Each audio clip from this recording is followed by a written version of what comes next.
ಜಿಲ್ಲೆಯ ಕೋಡಿ ಕಂಠಾಳ ಕ್ಷೇತ್ರ ಪಡತೊನ್ಸೆ ಕೆಮ್ಮಣ್ಣು ಬಬ್ಬುಸ್ವಾಮಿ ದೈವಸ್ಥಾನದ ಸಂಪೂರ್ಣ ಶಿಲಾಮಯ ಗರ್ಭಗುಡಿ ಹಾಗೂ ಸನ್ನಿಧಿಗಳ ಪುನರ್ ಪ್ರತಿಷ್ಠಾನ ಅದ್ದೂರಿಯಾಗಿ ಜರುಗಿತು.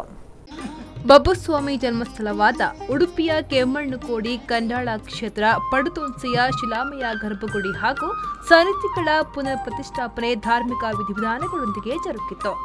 ಗೇಹ ಪ್ರತಿಗ್ರಹ, ಉಗ್ರಾಣ ಮುಹೂರ್ತ, ಪ್ರಾರ್ಥನೆ, ಪುಣ್ಯಾಹವಾಚನ, ಸಪ್ತಶುದ್ಧಿ, ಪ್ರಕಾರ ಶುದ್ಧಿ, ರಾಕ್ಷೋಣ ಹೋಮ, ವಾಸ್ತು ಪೂಜೆ, ವಾಸ್ತು ಹೋಮ, ವಾಸ್ತು ಬಲಿದಾನ, ಪ್ರಕಾರ ಬಲಿದಾನ, ಆದಿವಾಸ ಪ್ರಕ್ರಿಯೆಗಳು ನಡೆದವು. ಇನ್ನು ಧಾರ್ಮಿಕ ಸಭಾ ಸಮಾರಂಭದಲ್ಲಿ ಅನುವಂಶೀಯ ಆಡಳಿತ ಮುಕ್ತೇಸರರಾದ ರಘುರಾಮ ಶೆಟ್ಟಿ ಪ್ರಾಸ್ತಾವಿಕ ಮಾತುಗಳನ್ನು ಆಡಿದರು. ಎಲ್ಲ ಕೆಲಸದಲ್ಲಿ ಕೂಡ ನನಗೆ ಬಲಗೈ ಬಂಟನಾಗಿದ್ದುಕೊಂಡು ನಾನು ರಾಮ ಮತ್ತು ಹನುಮಂತ ಇದ್ದ, ರಾಮನ ಬಂಟ ಹನುಮಂತ ಇದ್ದ, ನಾನು ಬರೀ ರಘುರಾಮ, ಹಾಗೆ ನಮ್ಮ ಮಧುಸೂದನ ನನಗೆ ಹನುಮಂತ ಇದ್ದ ಹಾಗೇನೆ. ನಾನು ಯಾವ ಕೆಲಸ ಮಾಡ್ತಿದ್ರು ಕೂಡ ಅವರು ಸಲಹೆ ಕೇಳ್ತಿದ್ದೆ, ಸಂಪೂರ್ಣ ಸಲಹೆ ಕೊಡ್ತಿದ್ರು.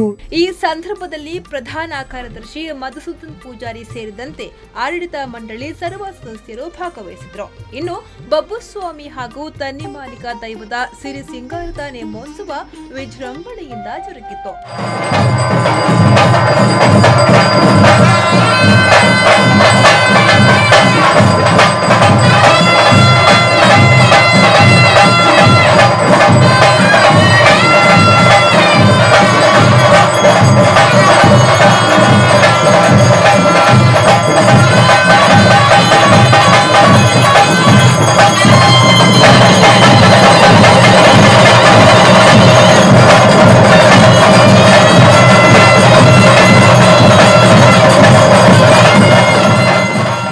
ಮೇ 1ರಂದು ಧೂಮಾವತಿ ಭಂಟ ದೈವಗಳ ನೇಮ, ಮಹಾಗುಳಿಗ ದ್ವಯರ ನೇಮ, ನೀಚ ದೈವದ ನೇಮ ನಡೆಯಲಿದೆ.